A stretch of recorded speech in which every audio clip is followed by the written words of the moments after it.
Dhaka to Agartala long march শেষে ব্রাহ্মণবাড়িয়ার আখাউড়া স্থলবন্দর এলাকায় আরেকটি সমাবেশ অনুষ্ঠিত হবে। এই উপলক্ষে স্থলবন্দর এলাকায় তৈরি করা হয়েছে বিশাল মঞ্চ। এই মঞ্চের সামনে থেকে বিস্তারিত জানিয়েছেন পূর্বাঞ্চলীয় ব্যুরো প্রধান পীযূষ কান্তি আচার্য।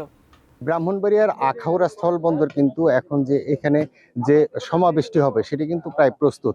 ত্রিপুরায় আগরতলা শহরে যেভাবে বাংলাদেশের যে উপ হাই কমিশনার ভাঙচুর করা হয়েছে, বাংলাদেশের পতাকাকে অবমাননা করা হয়েছে এবং ভারতীয় যে মিডিয়া রয়েছে যে অপপ্রচার চালাচ্ছে, এই অপপ্রচারের বিরুদ্ধে কিন্তু তারা এই লং মার্চ করেছে। আমার সাথে এখানে উপস্থিত আছেন ব্রাহ্মণবাড়িয়া জেলা বিএনপির সদস্য কবির ভূঁইয়া। আমরা একটু জানতে চাই আপনারা আজকের এই সমাবেশটি কিভাবে করছেন একটু যদি বলেন। প্রতিবেশীর সাথে যেরকম মধুময় সম্পর্ক থাকে, বন্ধুত্ব সুলভ সম্পর্ক থাকে, আমরা সেইটা চাই।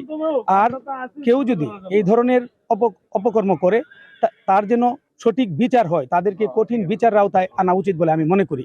ভারতের সরকারের এই ব্যাপারে ইমিডিয়েটলি পদক্ষেপ নেওয়া দরকার। ধন্যবাদ। তিনি যেমনটি বলেছেন যে আজকের যে লং মার্চের যে মেসেজটি রয়েছে, যে তারা যেমনটি বলেছেন আমরা প্রভুত্ব চাই না, আমরা বন্ধুত্ব চাই।